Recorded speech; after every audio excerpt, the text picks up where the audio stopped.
mortar guns, they put their tanks, they put their cannons, and they are taking foreign citizens hostage, thousands of young people, students who were studying in Ukraine colleges. So for more than one day, they kept more than 3,000 Indian citizens at the train station in Kharkiv, and they continue keeping them there, including 576 people in the city of Sumy. Neo-Nazis opened fire on Chinese students who wanted to leave Kharkiv, 2 of them.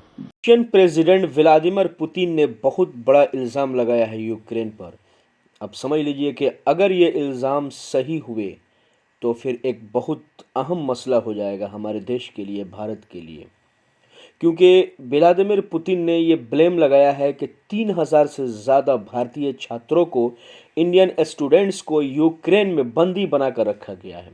3,000 से ज़्यादा Indian students को, भारतीय छात्रों को Ukraine के अंदर बंदी बनाकर रखा गया है। More than 3,000 Indian citizens at the train station in Kharkiv. लेकिन अब सबसे बड़ा मसला ये है कि क्या पुतिन का ये स्टेटमेंट सही है या फिर वो वर्गला रहे हैं दुनिया को, क्योंकि उनकी बदनामी बहुत ज़्यादा हो रही है, तो कहीं ना कहीं उसको वो कवर अप करने के लिए तो ऐसा नहीं कह रहे हैं। तो अब ऐसा नहीं है कि आंख बंद करके भी हम बैठ सकते हैं।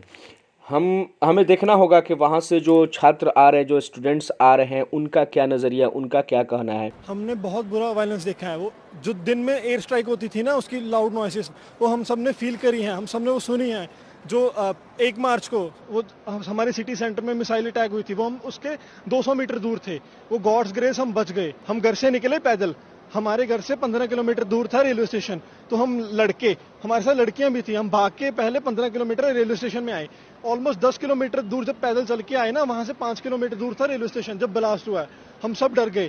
ठीक है, सब बच्चे रो रहे थे कि अब क्या होगा। गॉड्स ग्रेस हम भाग के रेलवे स्टेशन तक आ गए। और जब ट्रेन के सामने खड़े हो जाते थे, वो कहते थे कि तुम इंडियंस को हम नहीं बोर्ड करने देंगे।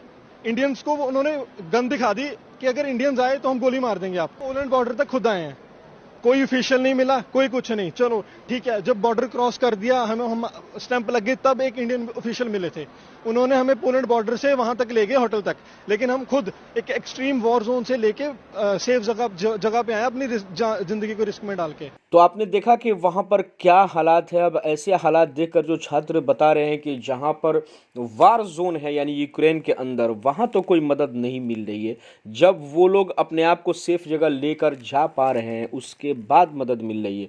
तो कौन जानता है, कौन वहाँ देखने जा रहा है कि 3,000 जो भारतीय छात्र को बंधक बनाने का दावा है पुतिन का, हो सकता है कि सही हो। Hello, we are students of Sumy State University. Right now, we are stuck in bunker for a long time. We ran after hearing a great explosion outside, and that's why we were here. And right now, there is no electricity, and there is shortage of water. We just when we heard that bombardment sound, we just took our passport and we ran into the bunkers. We were really so scared. This time the noise was really extreme, and the explosion was really huge because we felt the vibration in this bunker. So it was really scary, and also the food is like so much is finished right now, and the water is like we can only survive for little more like that. The food supplies and waters are extremely shortage.